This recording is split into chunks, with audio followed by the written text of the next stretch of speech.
Hey everybody, how's it going? Welcome to another edition of the newsletter. How have you been? I hope you had a nice week. And for this week's edition, I thought I would talk to you a little bit about the importance of enjoying the journey.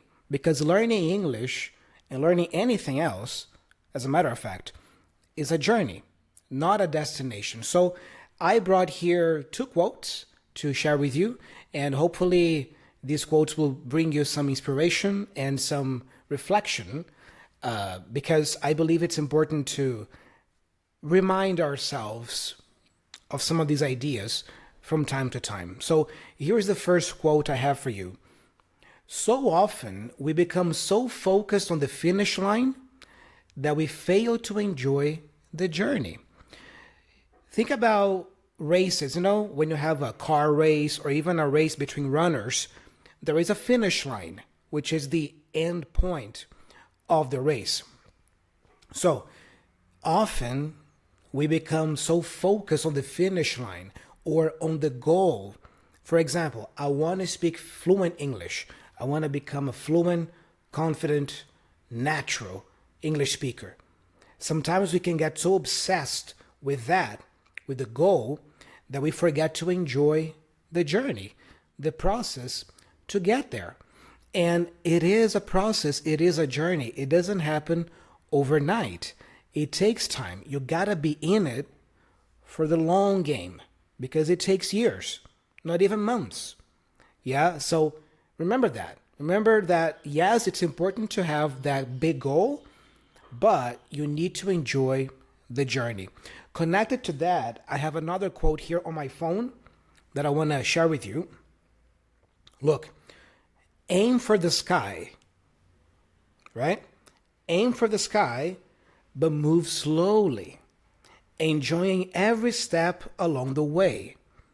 It is all those little steps that make the journey complete. So it's okay for you to have ambitious goals in your life. It's okay for you to want to be, be that confident, fluent, articulate, eloquent English speaker. That's great. It's good to have big, ambitious goals. But once you define those, enjoy the process and the little steps. We also call them small victories. If you listen to our podcast, you have already heard us talking about this many times. Celebrating your small victories or your small wins.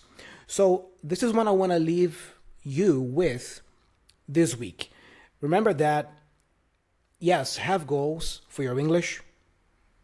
They should be big and ambitious, but don't forget to enjoy the learning process and the journey because it takes time. Okay?